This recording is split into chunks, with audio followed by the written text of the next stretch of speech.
Pernahkah kamu merasa gugup ketika berbicara di depan umum? Atau canggung saat melakukan sesuatu di depan orang lain? Nah, kamu tidak sendirian. Fenomena ini dikenal sebagai audience effect, di mana perilaku seseorang dipengaruhi oleh keyakinannya bahwa orang lain sedang mengamatinya. Audience effect telah diteliti selama lebih dari 110 tahun, namun masih banyak misteri yang meliputi cara kerjanya. Berikut adalah 5 fakta menarik tentang audience effect yang mungkin belum kamu ketahui. Penasaran? Let's begin!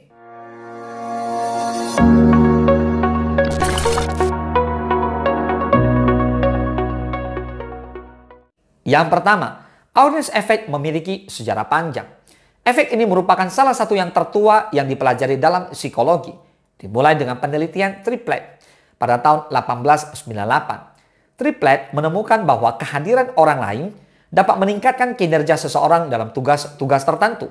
Penelitian ini memicu minat yang besar pada awal abad ke-20 dengan banyak eksperimen yang dilakukan untuk memahami fenomena ini. Namun, sering waktu minat terhadap audience effect menurun meskipun masih relevan dalam konteks modern seperti media sosial dan presentasi publik. Nah, pada tahun 60-an dan 70-an, studi tentang audience effect mengalami kebangkitan dengan peneliti mencoba memahami bagaimana dan mengapa kehadiran orang lain dapat mempengaruhi kinerja. Penelitian ini membantu mengidentifikasi berbagai faktor yang dapat mempengaruhi efek ini, seperti kompleksitas tugas dan karakteristik individu yang melakukan tugas tersebut.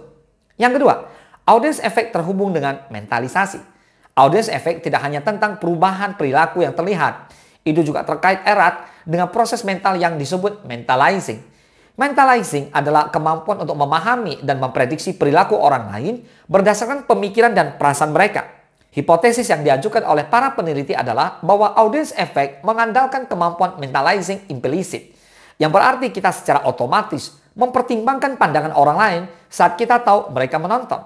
Data perilaku dan neuroimaging telah menunjukkan bahwa ketika kita tahu orang lain menonton, otak kita mengaktifkan area yang terkait dengan mentalizing. Ini menunjukkan bahwa audience effect mungkin memiliki dasar neurologis yang kuat yang membantu kita memahami bagaimana persepsi kita tentang pandangan orang lain dapat mempengaruhi tindakan kita. Yang ketiga, audience effect memiliki variasi individual. Respon terhadap audience sangat bervariasi di antara individu.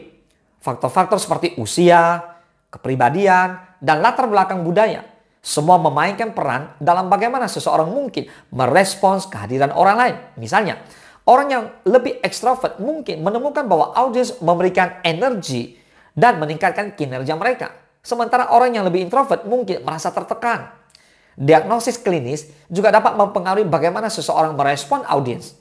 Individu dengan autisme misalnya, mungkin merasa lebih sulit untuk merespon dan menanggapi pandangan orang lain, yang dapat mempengaruhi bagaimana mereka merespon audience effect. Demikian pula orang yang dengan gangguan kecemasan mungkin merasa lebih tertekan dengan kehadiran audiens. Yang keempat, audience effect dipengaruhi oleh budaya. Budaya memainkan peran penting dalam audience effect. Studi telah menunjukkan bahwa individu dari budaya kolektivis di mana keharmonisan kelompok dan konformitas sangat dihargai, mungkin merespons audiens secara berbeda dibandingkan dengan mereka dari budaya individualis, di mana penekanan lebih pada pencapaian pribadi dan otonomi. Perbedaan ini menunjukkan bahwa audience effect tidak hanya dipengaruhi oleh faktor internal individu, tetapi juga oleh konteks sosial dan budaya di mana mereka beroperasi. Memahami bagaimana budaya mempengaruhi audience effect dapat membantu kita memahami bagaimana perilaku kita dipengaruhi oleh norma dan nilai-nilai sosial yang lebih luas. Yang kelima, mekanisme audience effect masih kompleks. Berbagai teori telah diajukan untuk menjelaskan mekanisme kognitif di balik audience effect. Salah satu teori adalah bahwa ketika kita tahu orang lain menonton, maka kita menjadi lebih sadar diri dan ingin meningkatkan motivasi kita untuk tampil lebih baik.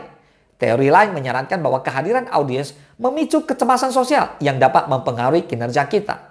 Nah, penelitian lebih lanjut diperlukan untuk memahami bagaimana efek ini bekerja pada tingkat otak dan perilaku. Pemahaman yang lebih baik tentang mekanisme kognitif ini dapat membantu kita mengembangkan strategi untuk mengelola audience effect, baik dalam meningkatkan kinerja di bawah pengawasan atau mengurangi kecemasan yang mungkin timbul dari kehadiran audiens. So, memahami audience effect dapat membantu kita meningkatkan komunikasi, kinerja, dan kesejahteraan sosial. Nah, bagaimana dengan kamu? Pernahkah kamu merasakan audience effect dalam kehidupanmu? Semoga bermanfaat. Salam sukses, dahsyat!